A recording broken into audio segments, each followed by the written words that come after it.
Well, happy Monday, viewers. We're here on another brand new live stream right on this channel, which is my channel. It's the Long Box Punk. That's where you have found yourself. I'm Chris. I'm the Punk, and I am joined by someone that we've been talking. How long has it been now, JayDee? Like a few months, right months? before, yeah. I just discovered Substack. Okay, so yeah. Excuse me. I discovered Substack a year ago. I just discovered how to work within the Substack to talk to the comic book community. And these last few months, I found you, and you have kindly responded to me. So I'm taking advantage of that, bro. Perfect, as you should. That's what I'm doing. I'm trying to lift as many indie comic creators' voices as I can. So I'm glad that we worked it out. I'm glad that you got through the traffic to get here. This close. What the hell? Hang on. I got all sorts of issues. It says now that I'm not live. What the French toast? Well, I know, dude. It's not letting me share this. And it just shows scheduled. All right, I don't know what the hell just happened. Let's try it again. I'm sorry. Man, that was a great intro, too. He just dropped out. What the hell is going on? It said we were live. Why did we stop being live?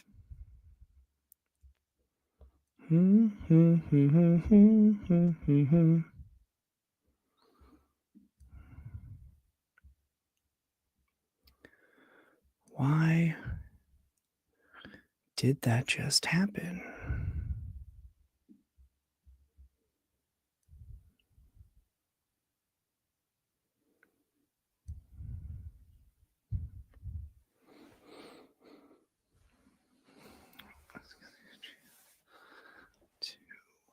Ugh. What the fuck?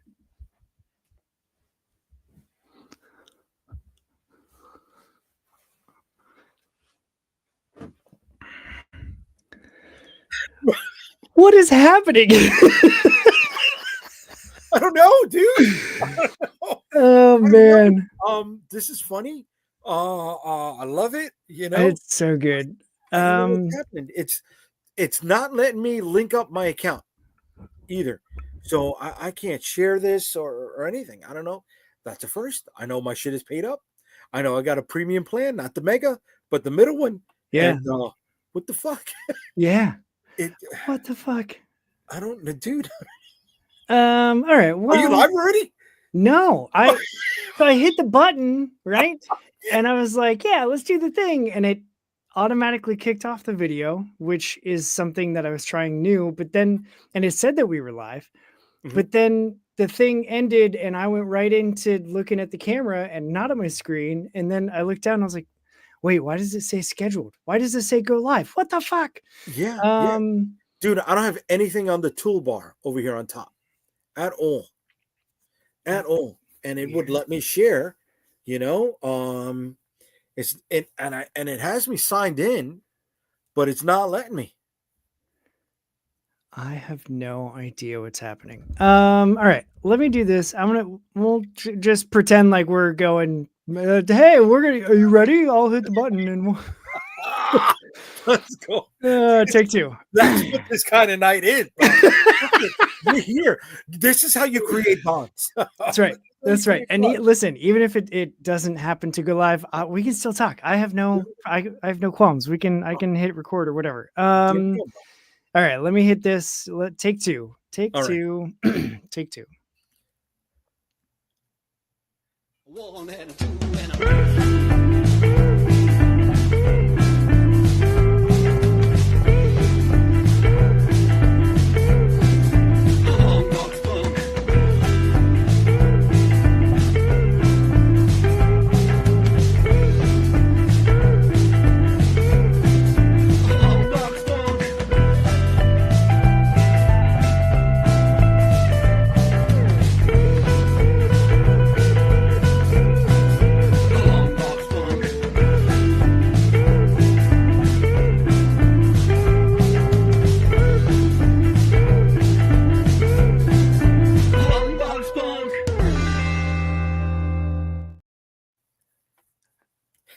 Monday. Here we are. We're on a brand new live stream right here on Longbox Punk. That's me. I'm Chris. And as if I hadn't done this before, I am joined on this stream by JayDee Rosario, my guy. Thanks for hanging out with me and bearing with me through all of whatever the hell just happened. Thanks for having me. And I got a little bit of guilt because I know what it's like to be the host. And part of me feels like this is my fault. I don't know why. Catholic guilt. no. Let's just chalk it up to that. Yeah, it's because I'm trying new stuff and I'm like, ooh, let's set an automatic intro video and see what that. No, that broke everything. I'll just keep doing what I've been doing.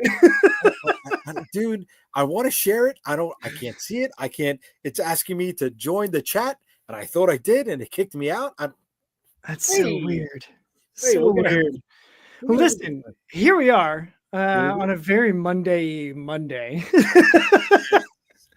I'm stoked to talk to you, not just about like indie comics in general, but everything that you've got going with Unstoppable Comics. You've got such a huge back library of titles and series and several trades. And like, you're not a newbie in the indie scene at all.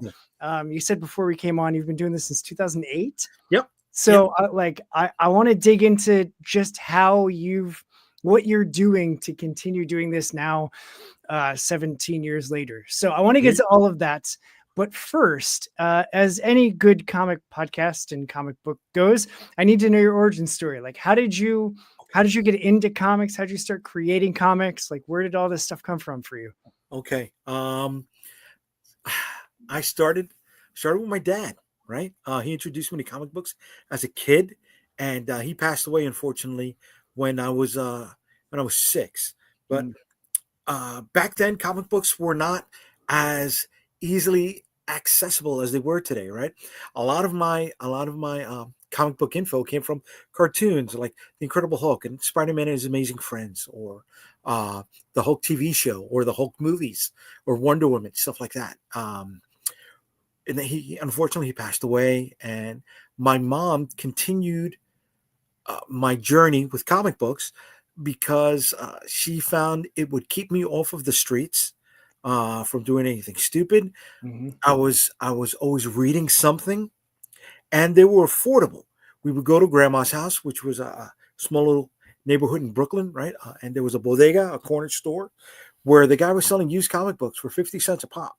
Nice. So for $2, I was in heaven, man. I couldn't wait to go back to Grandma's house. And unfortunately, comics turned into an addiction, right? As happens. So I lived through the 80s, and where I was at in New York, they didn't really have comic shops. We were getting stuff off the corner rack and the spinner rack, and either pharmacies or Walden Books, if anybody remembers that. Yeah. They didn't have a B. Dalton's, but one of the books was the Jam. I would pick up comic books when I was a kid in Puerto Rico. So the whole geek space was my childhood, right? I'm an 80s kid. So the G.I. Joes, the Transformers, right? He-Man. Well, look at the wall behind me, right? And that's nothing. It all fell apart. So I had to rebuild this. So comic books also kept me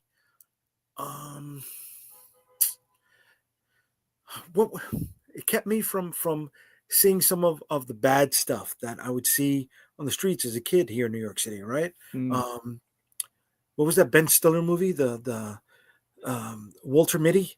Oh, right? The Secret Life of Walter Mitty, yeah. There you go, where he would daydream. Right, so I would daydream that stuff, right? I was one of the few kids that, yes, I remember Stan Lee coming on the beginning of Spider-Man and His Amazing Friends, and he was talking to me, right? Yeah. I was one of those kids that was listening to Nancy Reagan say no to drugs. Little did you know, she should have been saying say no to comic books.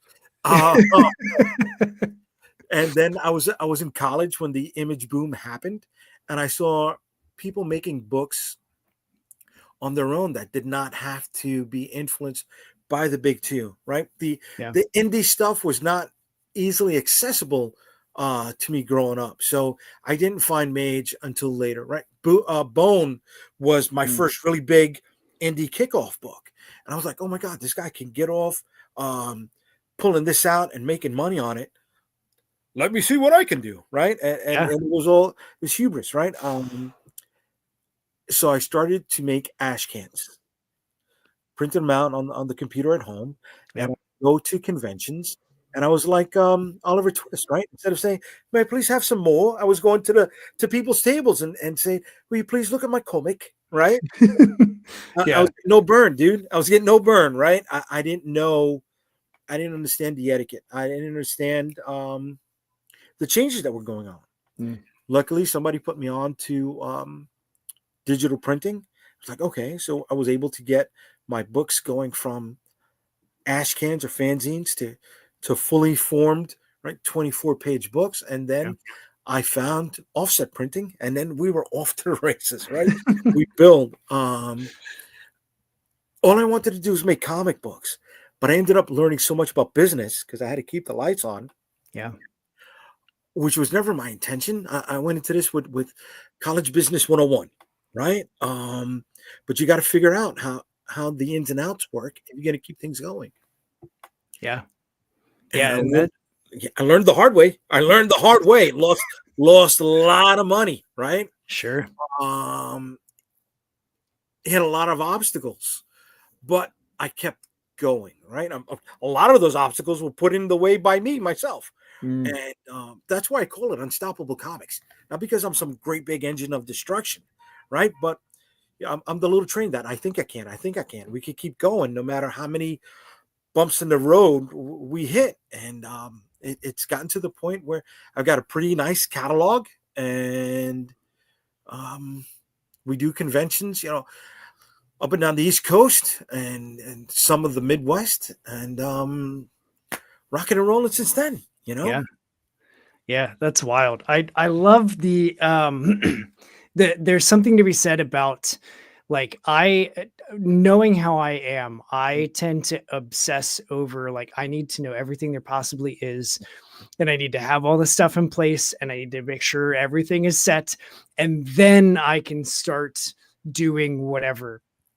And only in the last 4 or 5 years have I really just gotten to the point where I'm like, no, I don't. I just need to start doing whatever it Damn is. right, dude. And Well, like, yeah. that's how you learn. You got to learn how to swim when you jump into the deep end of the pool and the sharks are going around you, right? Yeah. Either you're going to sink, you're going to get eaten alive, or you're going to find a way to keep going, right?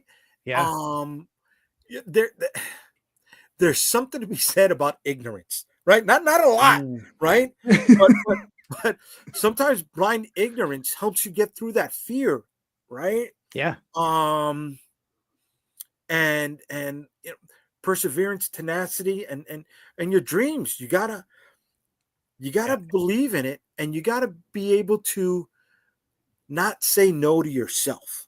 There's Mm. going to be enough people out there doing it. You can't be the first one, because if you do, you're never going to get one page finished. Yeah. But once you are, and you could put together 12, well, there's your ash can, right? You could put together 24, there's your first one. You get that first one done, you're like, oh my God, I could keep, let me do this, right? Yeah. You do another one, and then you see people putting money into you. And they're not just buying the book, right? They're investing in you. They Yeah. want to see how well you can keep doing with the money they've given you. And I've always felt I got to honor that. Yeah.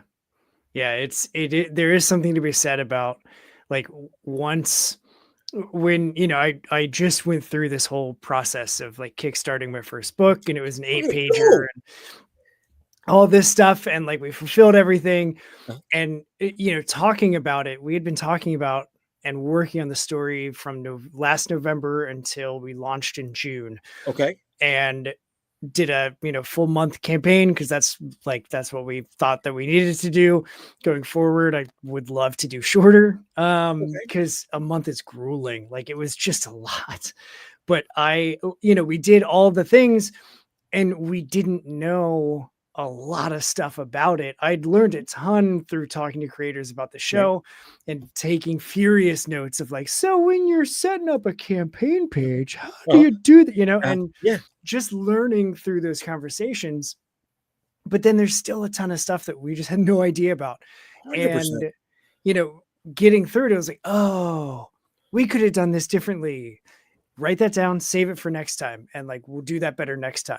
and oh, we can shorten this time frame here if we don't Yes. do whatever. We can trim this, we can save money here instead of spending this extra money on that thing. And so like we never would have gotten that knowledge base had we not just done it. And Exactly. not knowing, to your point about the ignorance thing, like not knowing how much running a Kickstarter was going to take with like time and investment and creation and, images and writing things up, and then the constant the promotion of everything and talking to people about it and all, like, it's just a nonstop thing. Yeah. Like we might have been more hesitant to jump into it had we known, like, oh, this is going to be a tough, like, 2 months for us. This is not for everybody, right?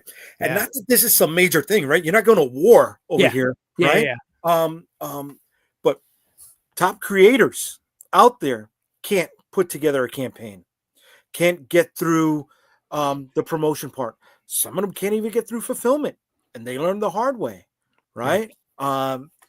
You're not just making the book, you're making the machine at the same time. Yeah. Right. And once you think you've got it all figured out, guess what? You're going to fall flat in your face, and you're going to have to learn what you didn't know. But don't be upset at yourself when you do. I thought with the month campaign, I had this down packed, right? Yeah. And I think I'm 12, 13 campaigns in. We were running the month campaigns because at that time, that's what you still did. And I planned a vacation in the 2-week drop, right? And I figured, oh, blah, blah, blah, blah, blah. We could get away with it, right? Yeah. And I went to a all-inclusive resort, and service was garbage. And mistake happened, and I wasn't aware of it. By the time I came back from the vacation, there was no way to recoup. And I was like, oh. Yeah. Right. Yeah. But that was the bravado, right? That was the hubris. That was Icarus flying way too close to the sun. And I needed that, right? I needed that reality check.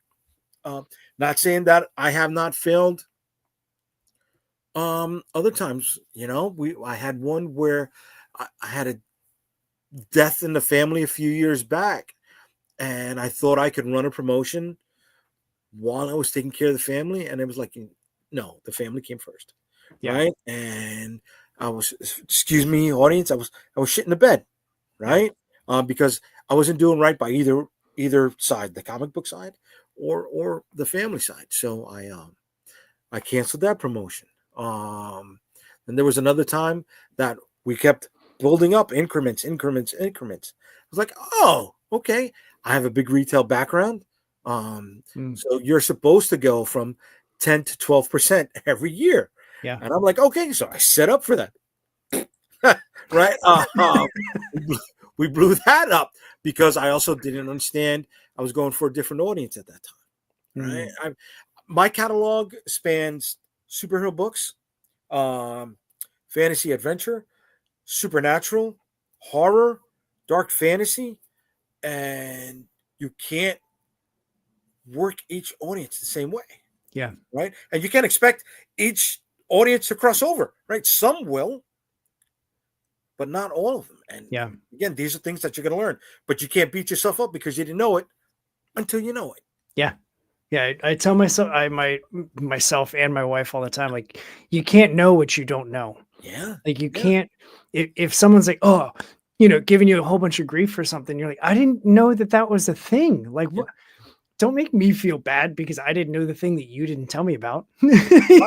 Right. And so like I'm constantly reminding myself of that, of just, hey, I'm gonna learn. And the way that I handle that is I overshare everything. There's nothing wrong with that. And so it's like, hey, we're learning. This is our first campaign. Like, we're probably going to hit bumps along the way.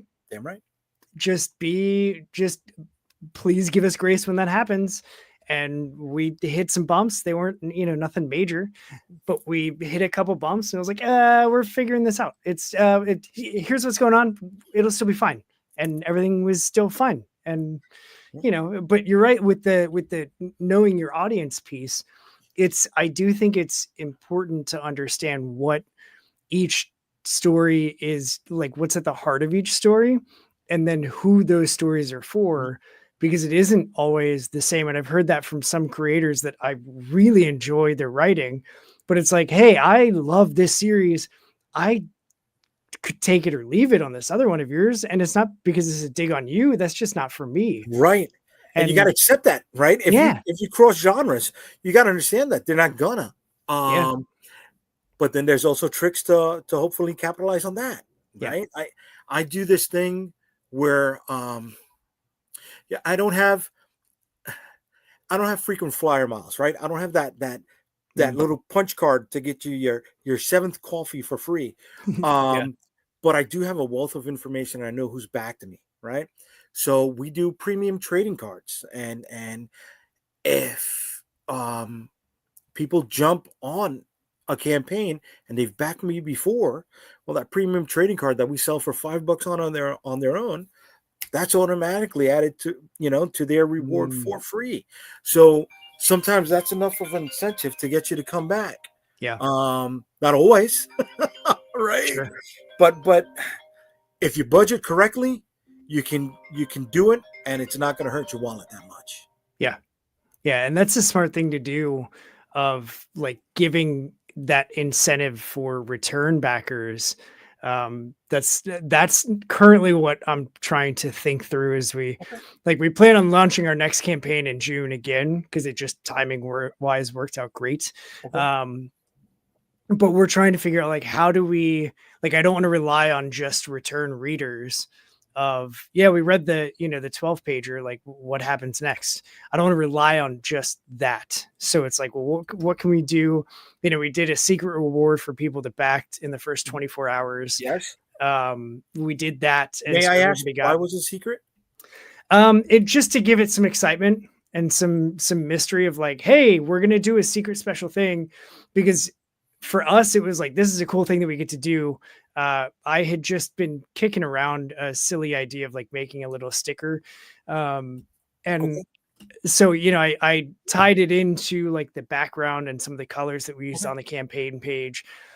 And then like, I only printed a limited number of them. And then once I got them in, we figured out who the backers were in that first 24 hours. And I just threw that in with their stuff.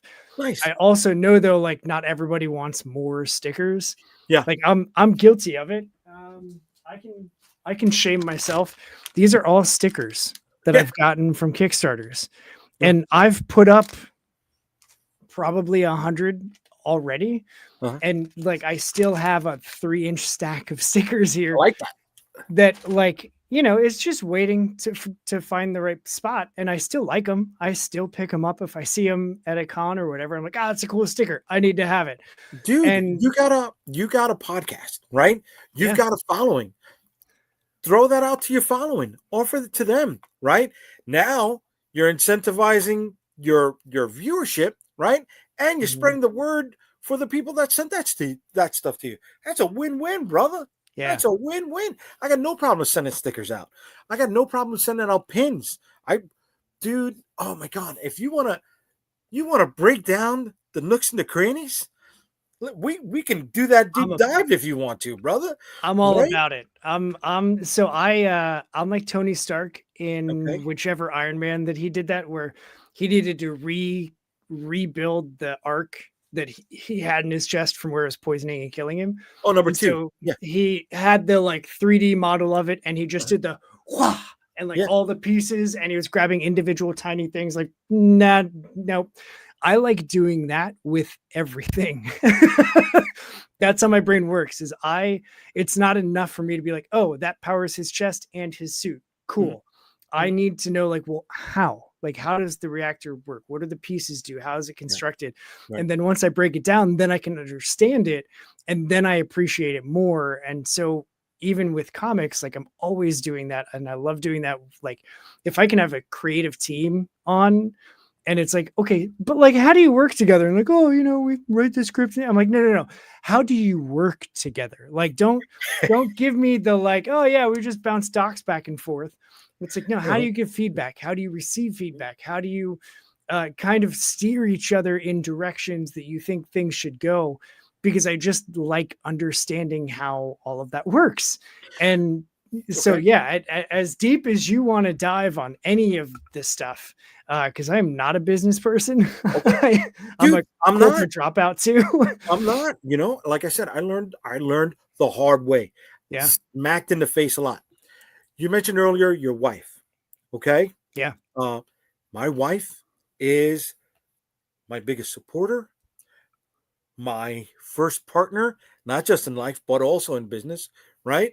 Hmm. And my sounding board. So I don't do Google Docs with others, right? I run it off with her. We do a lot of time in the car. She gets Mm. pissed off sometimes because she's like, "All right, you're being quiet. That means the gears are burning. What's going on in your head?" And sometimes I spit story to her. Um, that's the beginning, right? I have an editor. She likes to red pen a lot of stuff, right? Mm. And Okay. it frustrates me, and I love it because it forces me to still get my point across, but in a much more creative way. Yeah. um when it comes to the creative side, other than the two of them, and then sometimes going back and forth with some of the artists that I work with, um not heavily attacking each other, but definitely questioning choices, but not in a bad way, Sure. is as far as I go with the creative challenges, right? The financial challenges, the running the business, the keeping the lights on. That is the stuff that drives me. I have more fun with dealing what they call the back of the house stuff, right? If anybody's Mm. ever been in a restaurant, Yep. the kitchen is the back of the house, right? Yep. I love to talk about the back of the house and stuff, right? I know that you really can't, if this is going to be more than just a hobby, um, you really cannot drive it far as a business if you're going to maintain print on demand, right? Mm. Every penny's going to count. Every penny's going to count. I do a lot of offset printing because with offset printing, I charge a $5 book and I try to get my cost per unit down to about $1 a pop, right? And Yep. that $4 is what gets recycled, right? But I also know that that is not going to be the stuff that gives me the big bucks. We do enamel pins, right? Enamel pins. We get them in bulk. It's easy to travel with. Yeah. Um, we're we're charging $10 a pop for that, and we're making maybe $8, 8.5, right, per pin. So that's great. Okay. That's huge margin. Shirts, right? We're getting our shirts done for about $5 a pop, and we're selling them for 20, $25. But you're limited in how much you can travel with at a convention, and Yeah. you're limited with that that has weight, right? So Yep. when you fulfill a reward, that's going to add to that. And if you're not budgeting properly, you're going to end up eating that. And a lot of people do. A lot of people make those mistakes. You got to do a lot of accounting, and it's boring like a mother. Uh, but when you see it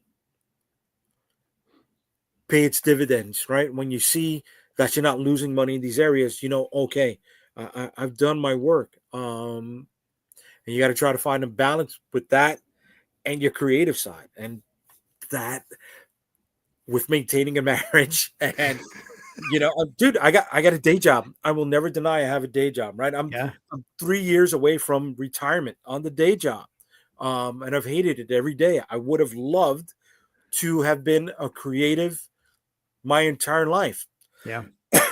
but the day job has afforded me a retirement that many of our creative brothers and sisters do not have. Yeah. And that's another question people need to ask themselves, right? Is this going to be a hobby? Is this going to supplement your income? Is this going to be something that it's going to be your business? Okay, cool. You need to factor that stuff in because as freelancers, we're not we're not getting medical, right? We're not getting Yeah. dental, we're not getting vision, right? And we're not getting a retirement plan. And you got to put into that. So you got to factor those things in. Yeah. And these are all questions you got to ask yourself. And they're tough, Yeah. right? Because sometimes answering those questions, you may feel like you're going to dash your dreams. Right. But then that'll say, okay, well, this is a hobby then, right? This is something I got to get this story out. And that's awesome. And, the indie community is a place where you can do that. And there's a lot of support with getting that done. But if Yeah. you want to take this further, you really need to look at all those other nuts and bolts, dude. And I'm sorry, I just threw a lot at you because No, it's all like I'm all over the place here. these are things that I regularly think about. In part too, because I was working a very stable office 9 to 5 job for one of the top 5 largest banks in the nation. Nice. And I hated it. And Yeah. I left that job. I to join a buddy of mine that I've known. His wife has been one of my best friends since high school. I officiated their wedding. I go way back with him. Okay. And he has always been an entrepreneur starting new businesses. And he has started a third-party logistics business. And he started it now 3.5 years ago. Okay. And he was like, just like on a casual Thursday when I was over at their house for dinner, hanging out with their kids, he was like, yeah, we're like up, I'm about to triple the size of my warehouse. And, like it's getting harder and harder with just me being the person doing everything. And I was like, oh yeah, that's like good for you. That's insane. And then I was thinking about it. I was like, wait a second. If he's doing it all himself and tripling his size, he's going to need help. I could do this full time. Like if I could convince him to hire me full time, I can get out of working at the bank, get out of my desk job and get back on my feet, be moving, be doing something different. Sure, it's going to be a whole new industry for me, but like those kinds of challenges and learnings I enjoy. And so You're I was happier, like, right? yeah. So I was like, hey. And so it just shifted everything. But now he's talking to me a lot about, like, he's very transparent with goals and with his spends versus revenue versus, when we get a sale, we're only netting this much because we got to pay this, we got to pay that. And so like, I'm all out now that I'm getting more and more immersed in it. I've been doing it for only a couple months. It's like 3-4 months now, but because of how he is just teaching me how the business side of this works, I'm now thinking about that with everything. And, with the go forward on like, okay, if I want to work a convention, which I just signed up for my first one in March, and I'm like, oh God, where at? It's actually going to be in Columbus, Columbus, Okay. Ohio. It's a They had small the Akron one the other day, right? It was, is that close to you? That's Akron is actually further from me than Columbus, but not by much. Yeah, it's they're both relatively close. It's just highway versus country roads, but both I'm looking at corn the whole time. So, how long is the drive for you for that? So to get to Columbus, it'll be about an hour and 40 minutes. There you go. That's nothing. I'd kill for an hour and 40 minutes, dude. Okay.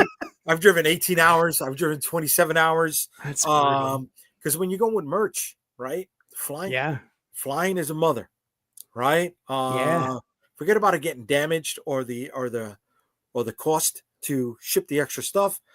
What happens if it gets lost and now you don't have anything at the table when you get there?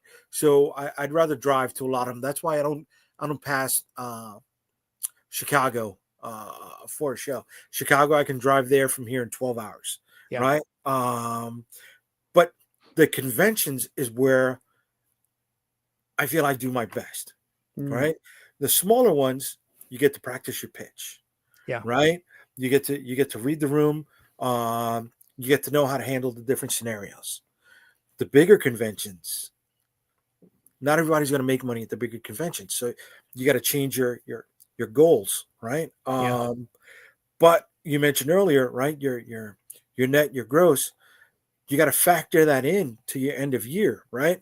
But you got to pay attention to at least quarterly, if not monthly, because if you don't, you're going to lose your shirt, right? But if you don't make that, if you don't hit your goals, at least your financial goals in that first month and that first quarter, don't beat yourself up because you've got more time, you got the rest of the year to make that back. Yeah. Right.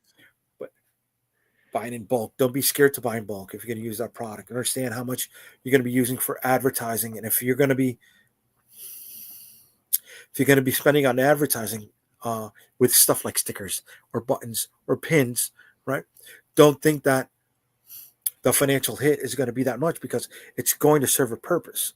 When you do conventions, the number one thing, even before making money, which I rarely see people do, and it's just so upsetting because you could tell them and they still won't do it. It's you got to sign people up for a newsletter.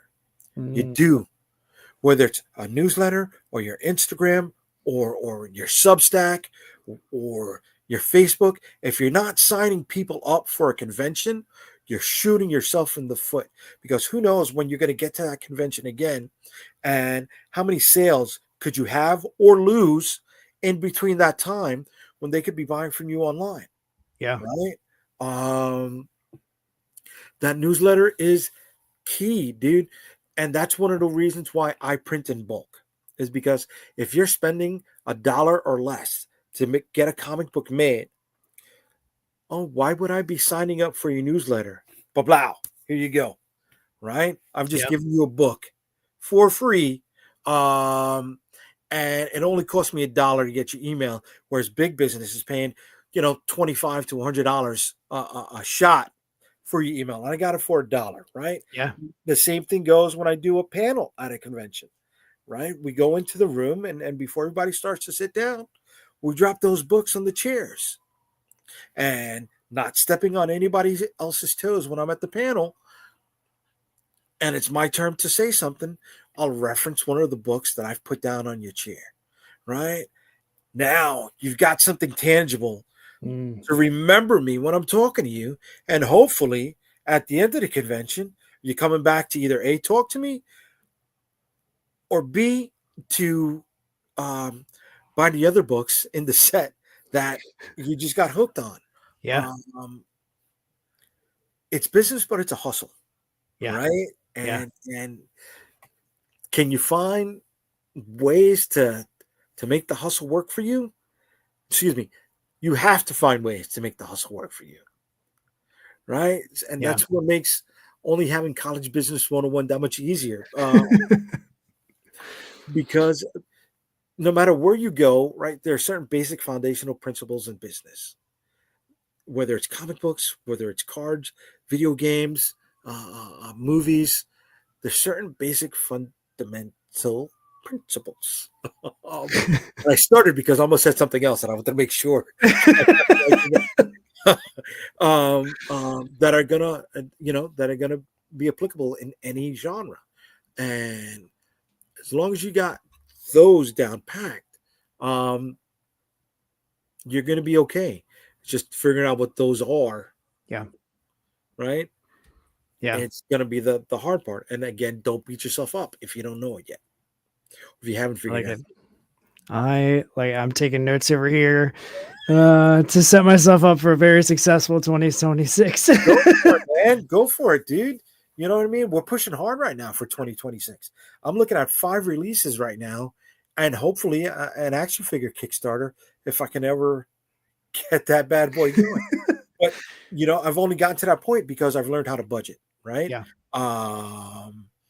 I've never had to draw a dime from the books that we've made because of the day job. So I've been able to reinvest it, right? Yeah. And I've been able to save those dimes because of my wife, right? My first partner. And she helps me not eat with my eyes because I'm a bigger boy, right? I don't look at the dollar menu. I'm like, oh, we can get stuff here. What else can we get?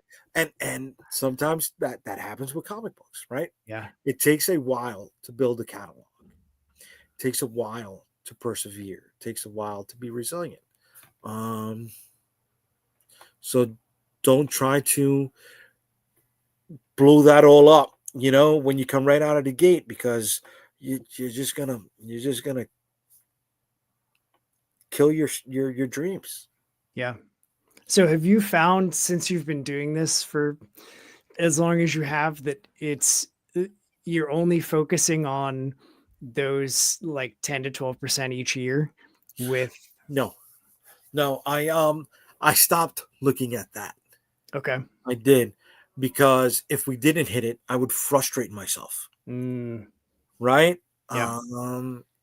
And there have been years where it was negative 5 to 10%, right? Yeah. But do I stop? No. Do I figure out how to make that back? Hell yeah, we do. Hell yeah, we do. And it's a learning experience, though. Yeah. It really is. And the biggest thing that you learn is how much patience you have, and if not, how to be patient with learning how to gain patience. Yeah. Yeah. I have been forced to learn patience for several things. And I would say that I've gotten a lot better because now I can at least recognize this is one of those times. Like I can't, I started this year with like, I'm going to learn how to draw this year. And Okay. in my brain, I guess I was expecting like by the end of the year, I'm going to be so good at drawing. It's insane. And I'm not.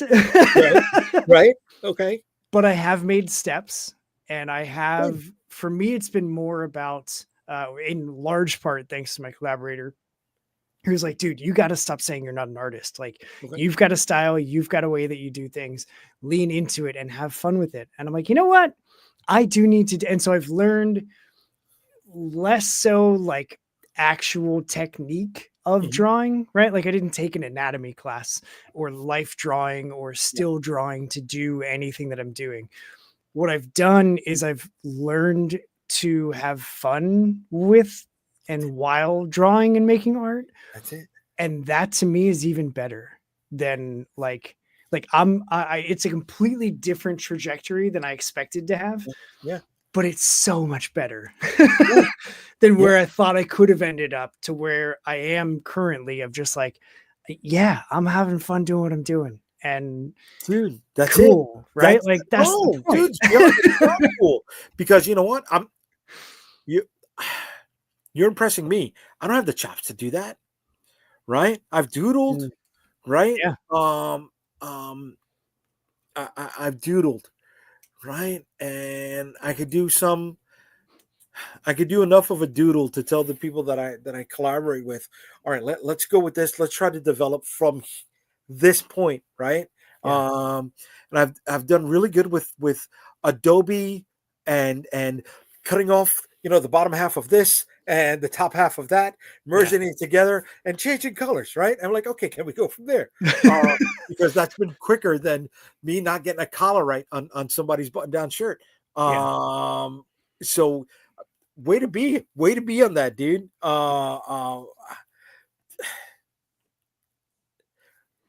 It has generated that satisfaction in you to keep this going. Yeah. So, dude, don't lose that, man. Don't lose that. Yeah. Thank you. Speaking of like your stuff though, because one of the things that you sent me is the Heroes versus Hellbound action figures for the Shield of Interceptor. Dude, this, just that header picture is insane. Like, I need to know all of the things about how you did this. And if I'm tech savvy enough, I think I can get this to, I think I can show this so that everybody else can see it as well. Go here. Whoops, not you. Here. This is the beauty of live. Is I love it. Dude, you're bearing it all, Go for it, brother. Boom. There we go. There we go. So these figures are like, these aren't even just the retro, the super popular now of like, hey, remember when action figures kind of sucked like 40, 50 years ago and you could only move their arms? That's where I came from. Right. The 5 POA. Yes. These have the torso. These look like they've got all sorts of articulation to them. Like how, where, what? So all right. So this came from this. I said I'm an '80s kid, right? Hmm. I was a GI Joe kid, and GI Joe when I was growing up was about 3 and 3/4 inches, right? Yep. Right now they call it 1/18 scale, and it's leaning more towards 4. And this is based on the comic book that I made up called Shield of the Interceptor. And if you know about the sword Excalibur, Yeah. what if there was a shield that went with the sword Ooh, okay. and it went missing? Um, the person who found it is now being chased down by everybody who ever looked for it. Right. So he's not somebody who's out trying to be a hero, but he's doing heroic things in part of the story. And then we've opened up some of the demons that chase him down. Um, this is the great thing about learning, because this is not going to be the first time that we've run an action figure Kickstarter. Okay. Um, we tried to do this last year, and it was just him, and he Mm, wasn't enough. He wasn't enough. So we've built up from there, and we noticed that all right, the demons were great sellers, so that's why it was retitled Heroes versus the Hellbound. yeah. It has more of a generalized title that can get people invested in it and hopefully buy into it. And a lot of action people, a lot of action figure people like to buy what they call troop builders, and that's Mm, what those demons are. You can get them in multiples, right? Ninjas, Nazis, and demons. Those are what everybody wants to see getting punched. yep. So that's what we took the big dive into, you know. And it's not just these guys. We opened up a hell of a lot since New York Comic Con. We showed that there's also a pumpkin demon. There's also a demon that has a spine whip, but that's not in here. Seeing as how I had an unfortunate death in the family, I had to postpone this. Yeah. And I'm the reason why I postponed it is because I have not been able to build up enough uh, information, visual pieces to present this the right way. Mm, So until I've finished all of that, I've put that on the delay. Unfortunately, there are other books that also have to come out on the schedule if we want to be ready for New York Comic Con next year. That is my yeah. big event.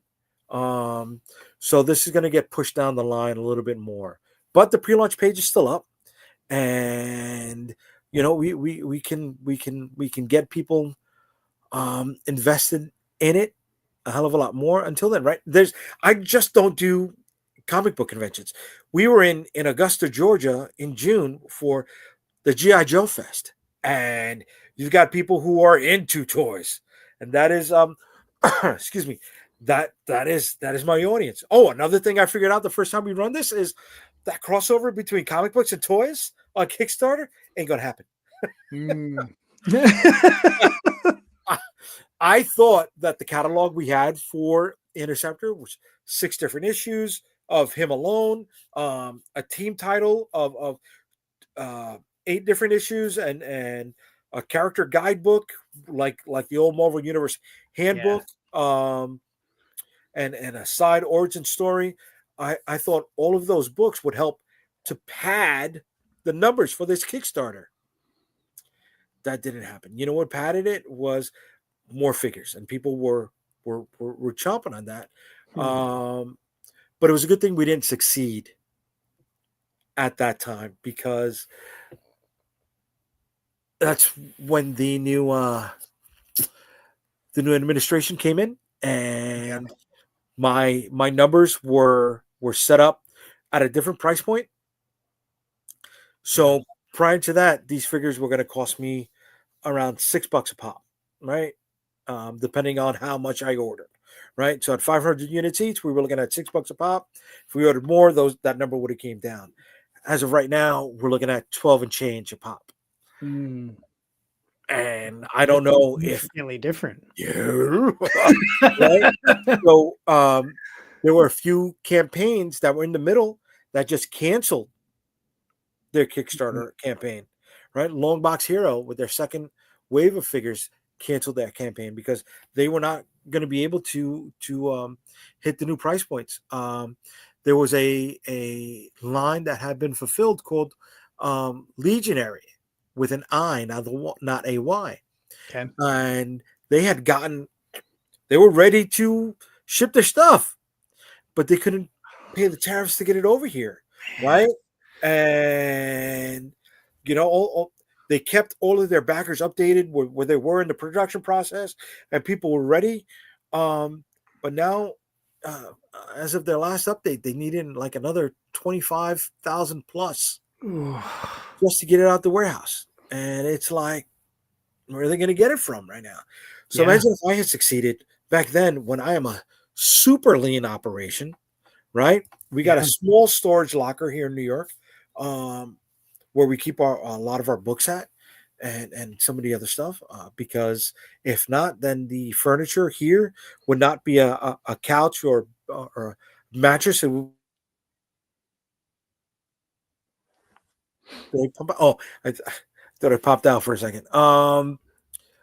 So there's all of these things that I want to do. I can do, but sometimes I gotta weigh that risk reward, right? Yeah. If we pull it off, but we can't fulfill, how much damage is that going to do for the stuff that's coming down the road? Yeah. Right? Yeah, because indie comics turns out it's not a huge community, like it's a tight knit community, and people know names of creators. And I never want to be one of the campaigns that people may go, oh, that had such high promise, and then whatever happened, and now it's just like, like I never want to be, because I've been burned by campaigns before. Yeah, me too. And I know it feels like it's happened to everybody. If you've backed, a certain number of campaigns, like, yeah, we've been burned and don't want to burn ourselves. But it speaks to the, like, not so much reputation, but that's the closest word I can think of. Like, you have to have that level of rapport with your backers, that they can trust you. And I never understood that before I started kickstarting and ran that campaign. And I was like, oh, there's, like, I have people asking me, like texting me or whatever, like, asking in real life when I run it, like, hey, when are those books coming out? And it's like, oh, you don't. Okay, cool. Yeah, like, not everybody reads every update. Right. Not Right. everybody reads every detail that you put on the page. And so that was one of my learnings of, like, oh, I just need to be talking all the time and repeating the same information, because you might catch somebody in a mood where they're just like, too long, I'm not going to read that, whatever. And dude, I pushed 2 campaigns out in a very tight window so we could have a bunch of new books for New York Comic Con, right? And the last one that came out had ended in less than 4 weeks before New York Comic Con. So I was fulfilling the morning of. I was still fulfilling the morning of going to the event, and people were like, "How come my book is here and I don't have it?" I'm like, "Dude, check your updates. That got shipped out. It may get to your place before you get home that night, right? Yeah. Or maybe there tomorrow, but that was shipped out." And I still felt a little awkward saying that, right? But at least I knew I had presented that information prior to going there. And in the pitch of the campaign also, I was like, we're trying to push this out. That's why I didn't even have a 2-week window on that campaign. I think I had maybe 12 days because we were trying to squeeze that bad boy in. And things you learn, right? But that's also on my shoulders, right? That's poor planning on my part, right? And that's one of the reasons why the action figure campaign is going to push back, so that way I can make sure I got these 5 books that I want out. By then, right? And don't be upset if you run a campaign for 30 days, right? Everybody has their their thing. There's pros and cons to Yep. all of it. You know, sometimes running a little campaign means you can get into a podcast that you didn't think you would get to, and who knows how many sales you can eke out of that at the last minute. Yeah. Right. Would you have had that opportunity, you know, on a smaller window, right? Even with the late pledge now, Mm-hmm. you know, Yeah. I feel like yeah. that's a game changer Well, big time. for crowdfunding. Big time, dude. Because I would push people to the website after the campaign, right? So now I've got 2 points of possible revenue generation, right? That just lead back down the funnel for me. Yep. Kickstarter's going, the digital platform is going, the website is going, and you just keep going from there. You just keep going from there, dude. But for me, we set it up more for comic book conventions than we do for Kickstarter, right? I'm not one of those 5-figure boys, right? A couple grand, as long as I know I got my product made, we can make money from there. Yeah. You know, so it goes back to don't beat yourself up for the stuff you don't know. Yeah. You'll figure it out. You'll figure it out, right? Dude, I remember just when I was starting, I would go to conventions and I was getting lit up. I was getting torn up. And a lot of those people are not here anymore. So is there a little bit of, you know, pride that I keep going? Yeah. Yeah, part because I'm stubborn, part because I'm stupid, but also part because, you know, we figure something out and we keep repeating that and we add to what we repeat. It's just going to take a while. It's going to take a while. Yeah. Yeah. Playing the long game is never something that I've been good at. So trying to think, like, even now as we have been working on, you know, writing the script for the next book that we're doing and where we go from there so that we don't end up with like a lost TV show thing where they only planned 3 seasons and it was and they teased out another 4 seasons that never should have happened. I'm looking at you, Smog Cloud. Oh my God. Whatever, like the polar bear on the island. I don't know. Yeah. They swim. How come he never left? I don't get it, but okay. Right. I digress. I love that first season. Yeah. I love the first season. And the second season was strong. And then the third season was like the transition of, ooh, we got to keep going. The tailies, right? Yeah.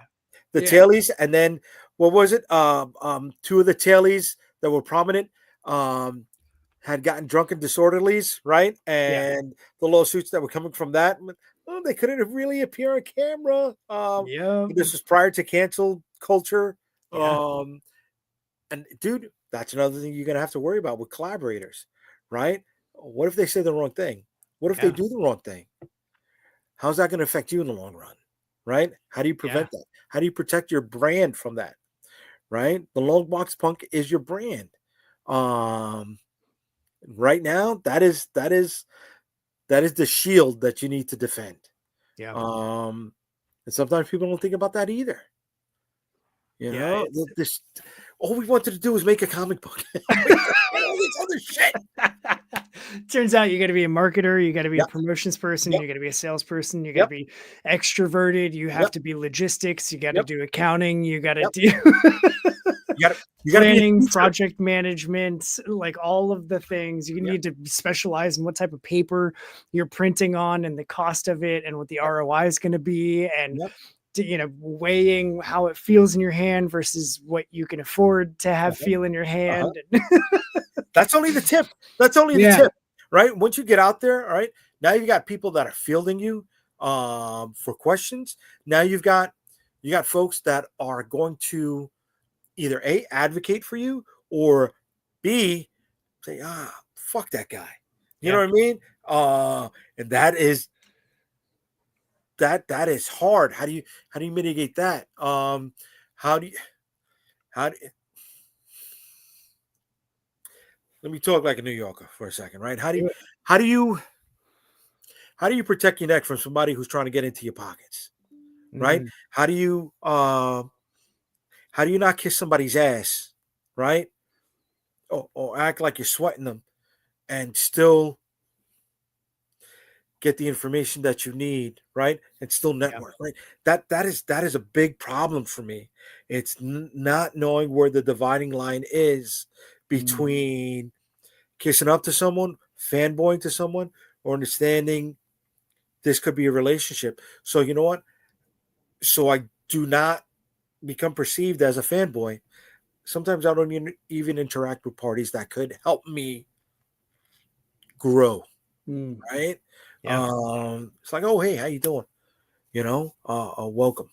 Well, nice to meet you, and that's pretty much the end of our interaction, right? Yeah. Because I, for wrestling speak, if anybody knows wrestling, I don't want to ever look like a mark, you know, Yeah. Yeah.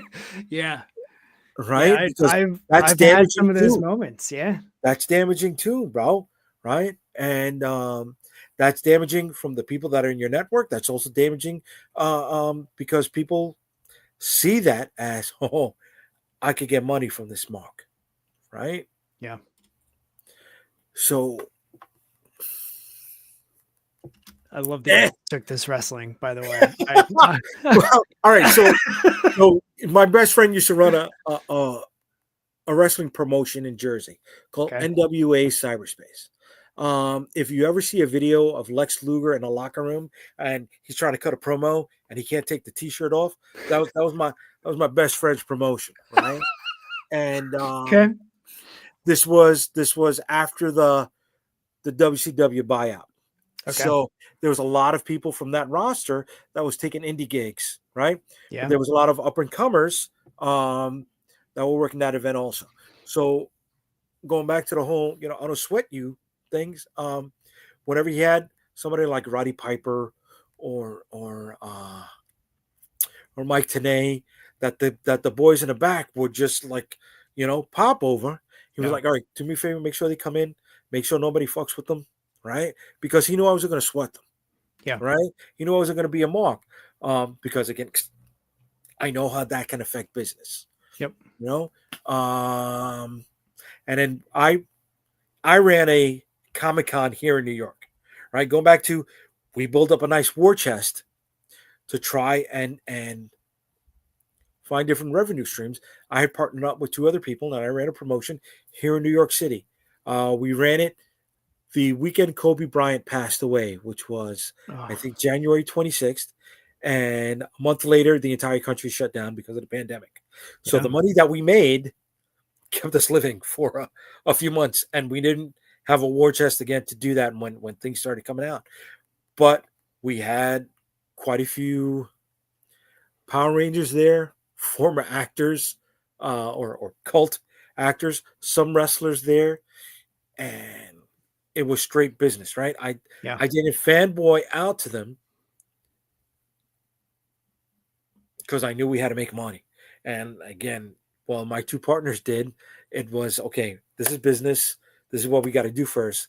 And we got to maintain a level of, I don't want to say integrity, but as someone who is not a mark that can't be taken advantage of. Yeah. Right, that we can both make money with each other in the future. Yeah. And I still have a relationship with some of those people. I just don't have the war chest to pull off a convention again, because that was a lot of fucking money. Oh, I bet. Dude, so I'm part of a team that's putting on like a smaller convention. Okay. And we last year was our first like official year as a con, and then next year we're doing a 1 day in Middletown, and then we're doing a 2 day at the Dayton Convention Center. Okay. And it's like being on the staff for the con, I'm privy to some of the numbers, and I just can't help it. Like, again, Tony Stark, I gotta understand. Yeah. And so I'm like, what are we? I'm the assistant program person. So like all the panels, all of the like vendor coordination, all of that stuff is under my purview. Yeah. And so it was like, I was talking to the main director, and I was like, so what's our budget for like, guests, like featured guests, and asking just like, I need parameters. I need to know I needed to know what numbers we're working with. And she was like, oh, well, we've got, this for the guests, and we've got this for like planned for catering and food, because Okay. we're gonna have all of these things, and started rattling off expenses. And I was just like, oh my God, it's so much more than I ever expected. That's insane. So when we did this, I'm not gonna air them out there, but Sure. a few of them was, you had a minimum, right? So if they made $5,000 for that weekend, they were happy as long as you paid for their room and board, Yeah. right? Um, cool. When you get some of them in there, the others get jealous that X, Y, or Z is at your show, and they were like, "Listen, just get me there. You don't even have to pay me a minimum." Way to go. Way to go. And that opened up the door for us to get quite a few people. I will say this: program guide, and make sure that in the program guide, everyone that is going to be anyone that can get a signature, right, has a full page in that program guide, because now the people that are going to the convention, right, will want that guide to get it signed, and everyone who's advertising, right, if you do offset printing, you can generate revenue from that program guide, because that is going to be in Bobby, Jimmy, and Gina's hands, right, and they're going to hold on to that.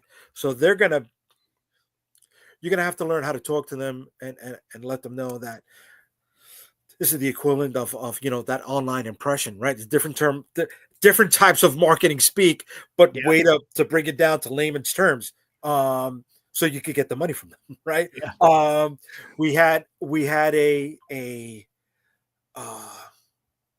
two screens in the venue that were running 5-minute cycles of 30-second images, right? So we generated money just selling advertising on that 30-second cycle that's up there. We had a parking lot and a facility, and people were coming from Pennsylvania, Ohio, Texas with trailer hitches. You couldn't leave it on the street here in the city. You wanted to leave, there you go. We paid for the place. Every square foot counts, right? So we could generate revenue. Well, for you, leaving your hitch in a secure area, let's go. You can do that. But that program guide, people think, oh, whatever. No, man, fuck that. Get that program guide money, man. Get that sponsorship, dude. And make sure you sell it accordingly. Full page, half page, quarter page, eighth of a page, because you can always fill it with something else if you don't get somebody to buy a full thing, or if you got a space missing. Man, that program guide will make you money, brother. Program. That's good, because I don't think we've even taught, like, I don't even think that's something on our radar yet. So, like, let's say this, right? You got the program guide. You get 3,000 units. Okay. It's going to cost you $1,700 to get that. You do 24 page, you can do 32 pager, right? And you can sell each page for $250 for a full color, right? Or what's a little bit more than half on $250? Like 130, 150. Okay, so you do that for a half page. Yeah. Right? And you do 2 half pages, that's $300, right? You're in those first 10 pages, you're generating a little bit of juice, right? And you're getting that whole run paid for. And every penny counts, right? So now if some of that excess revenue goes to take care of your catering, that means your gate goes more into your pocket. Yeah. God, that's good. That's good stuff. And that goes back to the hustle, right? That wasn't college business 101, right? I'm sure there are terms applicable to describe everything I just mentioned. All I got passed was on the corner at College Business 101, dude. Right? But you'll find those ways to make that fucking money, dude.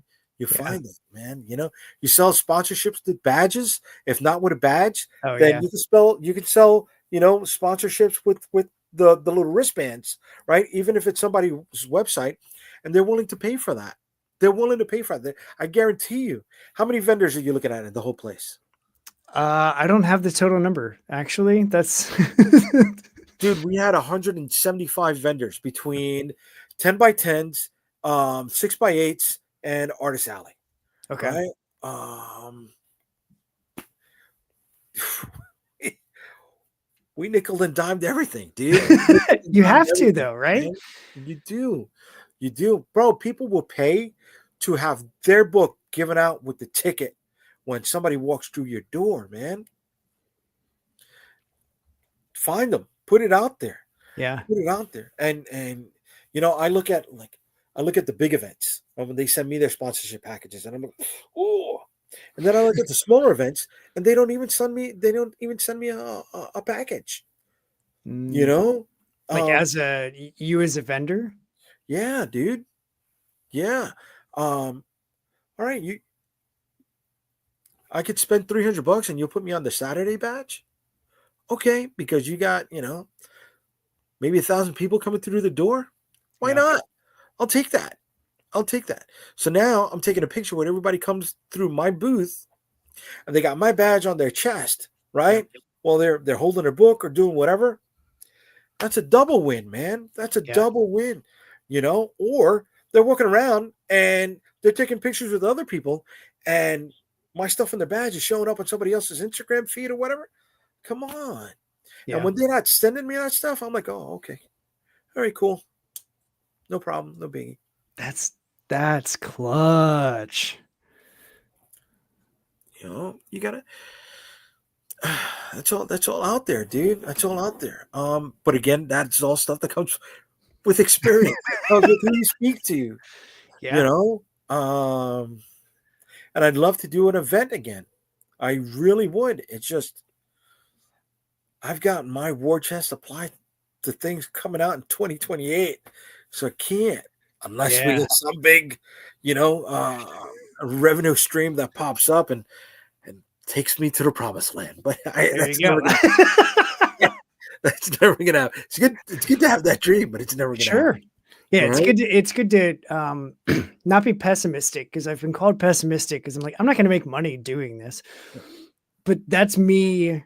Like, I have to be brutally honest with my expectations so that I don't look at my year-over-year numbers and go, I didn't go up and to the right. I went down a little bit. Because I would be the one that gets hyper focused on that, and then I'd get stuck. And so I don't even there's things that I don't even plan to look at, which is why I love that I have the collaborator that I do, because he is very much in the weeds with a lot of that stuff. Okay. And he's like, yeah, we'll get this set up and we'll do this thing. And I'm like, dude, I trust you, go for it. Great. Okay. I love that you're into this, because I'm not. I'll talk about it. I will promote the shit out of it on all the places and do all the things. And I'm totally good with that. And he's like, yeah, great. Please do. So we enjoy being out there too. Enjoy being out there, dude. I did a Awesome Con with my wife in DC, right? Okay. Last year. She'd never been to the city before. She came, she helped me set up, and she got to explore, right? She had a great time. She knew what the whole getup was. She knew what I was going to do. She didn't need to be there. At the end of the night, we had dinner. We were able to speak to each other without having to look at our phones, right? Yeah. I got a vacation that was paid for, and we made money at the end of the day too. Yeah. Dude, it was a triple win, right? And don't forget to factor in how much you can write off at the end of the year when you got an LLC. All right? Yeah, that's something I got to look into too, because I actually was just thinking about that today at work. Like, we should probably figure out the LLC piece, because it feels like the right thing to do. You can write off your conventions. You can write off your travel. You can write off your food. You can write off a portion of your phone. You can write off a portion of your internet. You can write off if it's your home office. You just got to have a good accountant, who knows, okay, we'll do this, we'll do this, we'll do this, we'll do this. You could write off your fucking accountant, dude. You know what I mean? That's awesome. I love all of those things. Oh, man. As long as you're not for since this is front facing and this is going to be public, right? As Mhm. long as you're not cheating on your taxes and doing this the right way, right? Right. You can It's all on the whatever's up and up. whatever's applicable, then you make sure you put it in, right? You keep your envelopes going, your research envelope, your travel envelope. Oh yeah, buying comic books and spending money on Kickstarter counts as research if you have an LLC. Okay. All right. You got your travel and lodging, your expenses, right? And your meals. Those are my four envelopes. Okay. Boom. I make sure it's all totaled, right? I give it to my accountant. Everything's on the up and up. Okay, this doesn't apply. This doesn't apply. Boom, boom, boom, and then we go from there. Yeah. Because those pennies count, dude. Yeah. Those pennies count, dude. That's so good. All right. I Um, and then let me see. People forget to factor in their perishables when they do a Kickstarter, right? Are you using those Gemini mailers, right? Are you yeah, using are you using a different type of hard mailer? Because people get upset if you send it as just a simple manila envelope in a bag and a board, right? sure do. And Yeah. are you factoring that into your Kickstarter expenses, Yeah. right? Are you factoring the shipping cost, right? Right now on average, you're going to be looking at. I like to average about $7 per shipping. Yeah. All right, within the U.S. And so for me in New York, shipping a 15-ounce package from New York to Florida will run about 4 to 5 and change, right? Shipping it from New York to the Midwest, Chicago, we're looking at 6 and change. Shipping it across to California, we're looking at maybe 7 and change. So Yeah. as long as I'm sitting at $7 per shipment, okay, that's factored in there. I'm not gonna be losing money at the end of the day. Um, and then are you just slapping it in there with a bag and a board, or is there going to be another plastic wrap in there? Are you using a Tyvek bag when it's in the package to make sure that Mm, it doesn't get wet when it's delivered in the mail? Right? We're shipping paper goods. Are you factoring that stuff in there? yeah. This All I want to do is make a comic book about superheroes, dude. Yeah. Yeah, that's thankfully someone told me like make sure you're including the cost of your mailers, your bags, your boards, we did mini like 8-page zines Hmm. that I did and they're like make sure you factor in the printing cost for making those into the goal. Yeah, And like all of the like if that's going to yeah. be a stretch goal, make it that It's gonna much weigh, and it's higher. gonna Like weigh too, dude. yeah, it's You going to know how much increase the it's gonna shipping add. costs. Yeah. So that's why I like to do trading cards as my stretch goals, right? Yeah. I can get 500 trading cards for about $26, and it's 18-point card stock. Uh, but that stretch goal could be anywhere between $400 to $500, right? So Yep. okay, within that 468 dollars, right?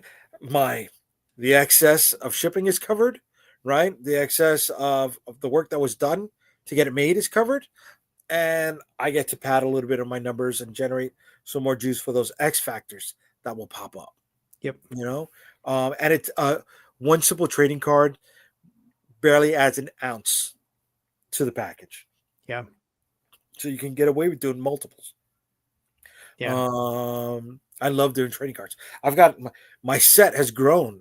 We do trading cards for every stretch goal, every campaign that we've done, and Okay. the trading card set, excuse me, has grown to currently 60 cards.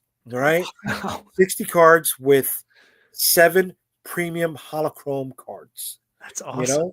know, and the excess in that is sold as an add-on because people who are just finding us for the first time want to get the whole set. Yep. So that's something that's already been paid for, right? And all it's going to do is juice my numbers for this campaign. And again, it keeps growing, dude. And people want it because they don't want to miss out on one. So that's why sometimes they do cross genres to get, those cards. Yeah. Again, it's stuff that you learn. Dude, that's so good. So what are the next, you mentioned you've got 5 campaigns planned for next year. Yep. What are those? Are those all 5 different series, or are Yep. those? So okay. we got 2 more books coming out for New York versus the World, which is our zombie book. We got 2 more books coming out for the Dead Princess Vicky Styx, which is our supernatural female Frankenstein monster in New York, reinterpretation of Frankenstein's monster as a lady here in New York City. We got another book coming out for Shield of the Interceptor, which is the book that the toy line was based off of, and then one more after that to close that series. Well, to end that arc. That's another thing that I do. The reason why we have 7 different titles is because I don't have an ongoing per se. We'll close out the arc, right? So at least the customers, or the people that are backing us, know they're getting a complete story. Yep. And then I can get my bones off by telling something else. And if I want to revisit it, I can revisit it. I've got a series that only has 3 issues. I've got a series that only has 4 issues. I've got a character guide that only had 4 issues, and we turned it into a trade, right? Which was the old like Marvel Universe style book. Yeah. But that's another thing we're doing now. We are adding more character guide entries into the book as stretch goals as well.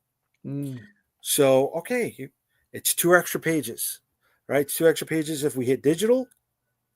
And then if we hit the stretch goal for print, it's going to go into the book. But then once I hit 100 of those, we got another trade that's collected, right? And it's something that's already been paid for.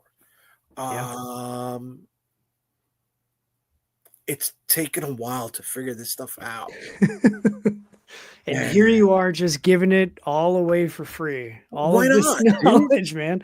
I didn't know about this until just tonight, but this little QR code right here, if people screenshot it, will take them to the Unstoppable Comics website. Oh, way to be! Thanks. How cool is that? That's new. That's like a brand new feature. Yeah, I discovered that. And I was like, that's the coolest thing ever. So you can just screenshot it and the screen right now.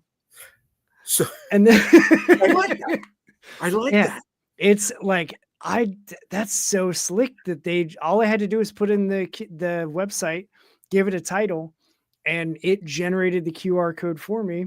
I think they're single standalone QR codes. So like every stream I do, I can create a new QR code if that's easier for people to get to whatever link I want to send them to, instead of like, go to the description and tap the link, but you can also go to the description and tap the link because it's down there too. But yeah, I was like, that's sick. Like, that's awesome. I like that, dude. I like that. Here's something that I learned this year at the New York Comic Con. If you do not have a sign-up sheet for your newsletter, right? Go to your Substack or go to your Instagram, create the QR code because they both have options in there, and we put it right on the phone, dude. Yeah, man. And they were banging it just like that. I'm like, oh my God. Yeah. So I took it one step further because I'm an overachiever. I've got a custom wallpaper for when I'm at cons that I only turn on like a special. I'm a Mac user, so I turn on a focus that is specifically like titled my convention focus. It only has apps that I use when I'm at convention. So it's got Docs, it's got my notes, it's got Messenger, it's got all my social media stuff. But the wallpaper has a QR code that takes people to my YouTube channel. Nice. So that when I'm talking to the creators, like, hey, I got, you're not the only one selling stuff today. I'm going to buy your book if I can give you my sticker, and here's my QR code. Subscribe to me on YouTube, and then like get in touch with me, and maybe we can get you on in the future. I love that. And I've got, when we were doing the campaign for the Kickstarter, I had a QR code for that Go through. also on the home screen. Nice. Like, hey, I'm kickstarting right now. Like, if you scan this QR code on my phone, it'll take you to my campaign page and you can check it out. And like, I customize those, and it's got my logo at the top so you can see the logo, because again, branding, right? Like, Yes, sir. purple and skull, that's Yes, me. sir. And I want anybody Yes, that sir. sees purple and a skull to think, oh, is that a long box punk thing? And so like everything is purple with the skull, and then I've got the 2 QR codes there, and that's my convention focus, and I only use it when I'm at cons, or I know I'm going to be at like if I go to a party or a gathering or like a whatever, like luau or something, I'll set it up then, because inevitably someone's going to be like, what have you been up to? I haven't seen you in 7 years. Yeah. Oh, well, I actually have a YouTube channel now where I talk, you can scan this QR code right here. Yeah, go ahead. It won't bite you. I'll wait. I'll keep being awkward. I don't care. I love that. I love that. That's the hard sell. That's the hard sell, bro. Yep. You know, I'm at a point where I'm oversaturated with all the social media links that I have to promote on. Yeah. Right. I always send people back to the website, and I tell them, you know, on the website they can get all my social media links, but it's also updating all of those it takes away time.